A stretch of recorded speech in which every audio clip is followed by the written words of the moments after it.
Lorsque la petite Sophia vint au monde, elle devint instantanément la lumière de la vie de ses parents.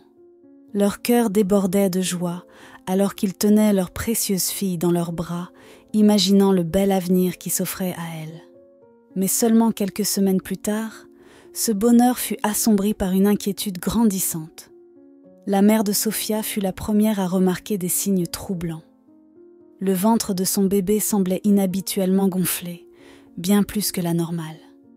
Et puis il y avait ses pleurs, des cris perçants et incessants qui ne laissaient aucun doute. Sophia souffrait. Au début, les médecins écartèrent toute gravité, expliquant aux parents inquiets qu'il s'agissait probablement d'un problème digestif courant. Mais au fil des jours, alors que l'inconfort de Sophia ne faisait que s'aggraver, ces paroles rassurantes perdirent rapidement tout leur poids. Des examens plus approfondis furent prescrits et, peu après, une échographie fut réalisée. Ce qui apparut à l'écran poussa l'équipe médicale à échanger des regards préoccupés. Une masse sombre était visible dans le minuscule abdomen de Sophia. « Cela ressemble à une petite tumeur », expliqua le médecin d'un ton grave. « Mais nous devons effectuer des tests supplémentaires pour savoir exactement à quoi nous avons affaire. » Pour les parents de Sophia, ce fut le début d'un cauchemar qu'ils n'auraient jamais pu imaginer. La peur les enveloppa comme une étreinte oppressante.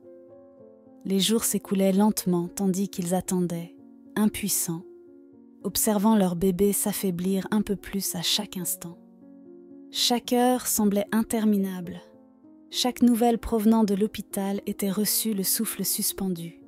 Puis, enfin, le médecin-chef les convoqua dans une salle de réunion tranquille. L'expression de son visage était pâle et sérieuse, et avant même qu'ils n'ouvrent la bouche, ils comprirent que la nouvelle allait bouleverser leur vie. « Ce n'est pas une tumeur », dit-il avec précaution, marquant une pause comme s'il cherchait les mots justes. « Nous avons découvert quelque chose d'inhabituel. Lors des examens, nous avons trouvé des résidus de cheveux, d'os et même d'ongles. » Un silence pesant s'installa dans la pièce. « Que cela signifie-t-il » demanda le père de Sophia, la voix à peine audible. Prenant une profonde inspiration, le médecin expliqua. « C'est une affection extrêmement rare appelée fœtus in fetu. Au début de la grossesse, un second embryon a commencé à se développer, mais ne s'est jamais formé complètement. Au lieu de cela, il s'est attaché à l'intérieur du corps de Sophia. C'est ce que nous appelons un jumeau parasite. Et si nous ne l'enlevons pas rapidement, cela pourrait finir par provoquer une défaillance de ses organes. » Le choc fut immense. 1000 questions se bousculaient dans leur esprit, mais il n'y avait pas de temps à perdre. La vie de leur bébé était en jeu. L'intervention chirurgicale fut programmée sans délai. Les heures suivantes semblèrent interminables. La salle d'attente, les allées et venues, les prières silencieuses. C'était comme si le monde entier s'était réduit à cet instant précis, espérant désespérément que Sophia s'en sortirait.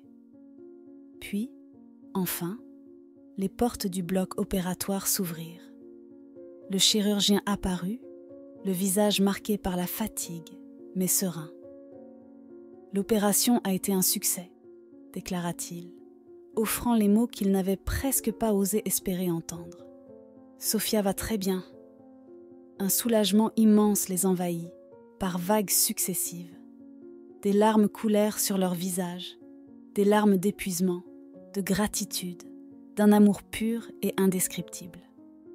Sophia avait, sans le savoir, porté le jumeau qu'elle ne rencontrerait jamais, une vie qui n'avait jamais eu la chance de devenir la sienne. Mais elle avait survécu.